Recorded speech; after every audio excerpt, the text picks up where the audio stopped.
France ভক্তরাও খুশি।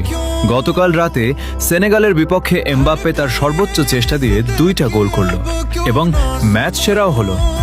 দলকে এনে দিল দুর্দান্ত জয়।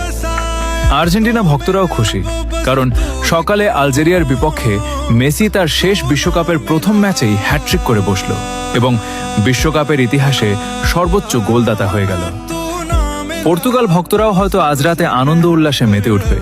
রোনালদো তার শেষ বিশ্বকাপের প্রথম ম্যাচেই হয়তো নতুন ইতিহাস তৈরি করে বসবে।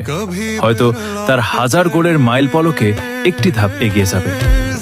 আর আমরা ব্রাজিল ভক্তরা গোল, হ্যাটট্রিক, রেকর্ড, ইতিহাস এসবের হিসাব না করেই বসে আছি শুধু নেইমার কবে হাইতির বিপক্ষে 20টা মিনিট হলেও সে খেলবে।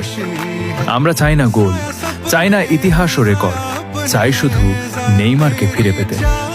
ফিরে এসো নেইমার, রাজার বেশে, তোমার অপেক্ষায় হাজারো কোটি ভক্ত।